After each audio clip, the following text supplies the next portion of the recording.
Alors c'est pour moi une belle expérience de rejoindre toute cette assemblée à Courtedoux, et cette comparaison entre la réincarnation et la résurrection me paraît essentielle dans ce temps de carême. Le temps de carême, c'est notre préparation à Pâques, c'est le moment où nous renouvelons notre adhésion profonde, notre oui à notre baptême, que nous pouvons redire la nuit de Pascal. Et Pascal, ça veut dire passage, ça veut dire passage de la mort à la vie.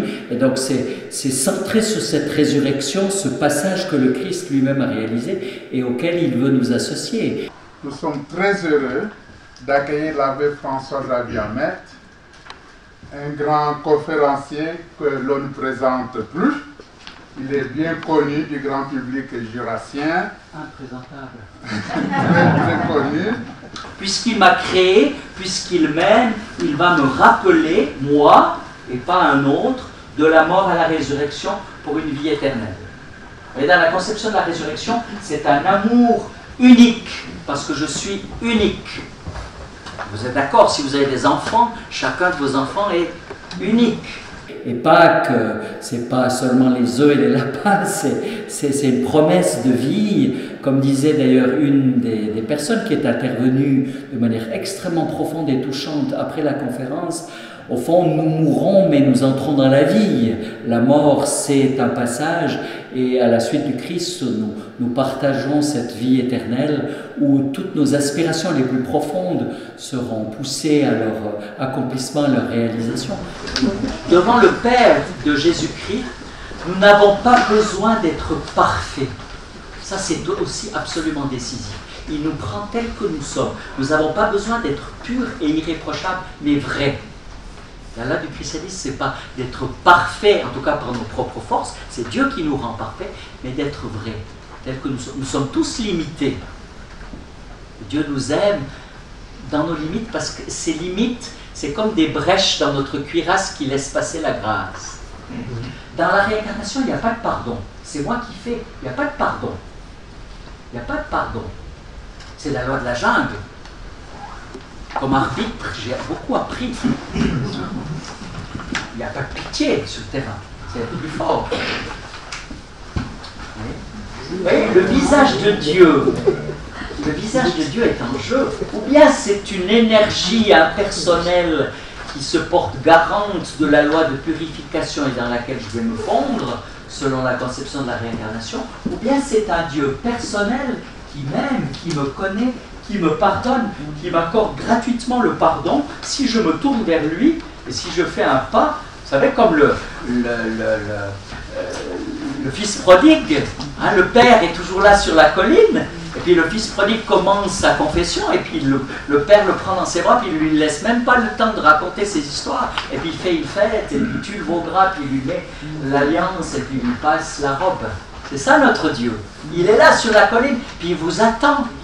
Pour le christianisme, une vie, ma vie, ça n'est pas une étape. Je ne dispose que d'une seule existence, et c'est pendant cette existence que j'opte, que je choisis d'accueillir Dieu. J'opte pour ou contre Dieu. Donc, vous voyez, il y va de ma liberté. Ma liberté est en jeu. Dieu respecte infiniment cette liberté. Selon la conception chrétienne, je suis libre et donc je suis responsable. Je suis invité à répondre. Ce n'est pas une loi automatique, cosmique. Et donc, il y a un texte dans la lettre aux Hébreux que j'ai cité là qui dit explicitement que le christianisme est incompatible avec la réincarnation. Parce que des fois, on dit « Ah, mais il y a eu même des pères de l'Église qui combinaient les deux. » Non. Hébreux 9, versets 27-28. « Et comme les hommes ne meurent qu'une fois, après quoi il y a un jugement. Un jugement, ça veut dire que j'apparais devant Dieu tel que je suis. Jugement, ça veut dire tout vient à la lumière. Tout vient à la lumière. Le modèle, c'est le Christ. Ça serait étonnant que nous nous réincarnions alors que le Christ n'a vécu qu'une fois et est ressuscité. Le modèle, la raison de base de notre foi à la résurrection, c'est parce que le Christ n'a vécu qu'une fois et qu'il est ressuscité avec tout son être. Vous voyez, conception chrétienne, le Christ ne s'est incarné qu'une fois, ce qui donne la valeur à notre corps, puisque Dieu a pris un corps, chacun de nos corps sont à l'image du corps corps de Dieu, nous sommes le temple de l'Esprit. Nous croyons à la résurrection parce que c'est vraiment le cœur. Le cœur. On ne peut pas se dire chrétien et ne pas croire en la résurrection du Christ. C'est le centre. Premier épître aux Corinthiens, si le Christ n'est pas ressuscité, alors vide est notre message, vide est notre foi, dit Paul. C'est vraiment le noyau. Si l'on prêche que le Christ est ressuscité d'entre les morts, comment certains parmi vous peuvent-ils dire qu'il n'y a pas de résurrection des morts? Et déjà à l'époque de Paul, il y avait certains qui mettaient en doute.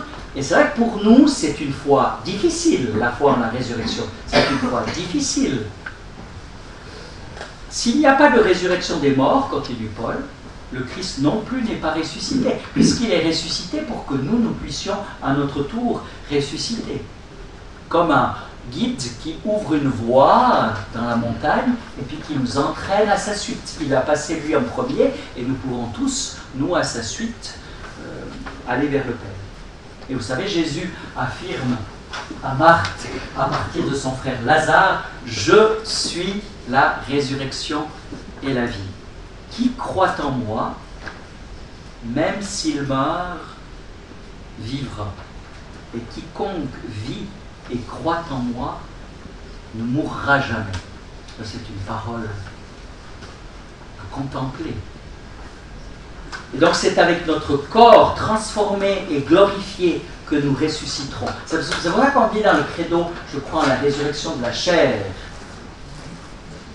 Nous refusons dans le christianisme la dissolution de la personne unique et originale, corps et âme, comme si mon âme pouvait rester moi tout en prenant un autre corps. Voyez, l'âme et le corps font un tout et sont associés à la résurrection, tandis que derrière la réincarnation, il y a vraiment une dualité, un dualisme qui est inexplicable pour la foi chrétienne. Mon identité personnelle est attachée à la globalité de mon être.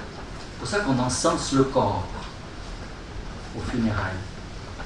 Et donc c'est vrai, c'est un temps de grâce, le carême. Parfois nous l'avons transformé en une espèce de temps de privation morose. Le pape François dit, ne soyons pas des chrétiens de carême, de phase de carême, sans Pâques.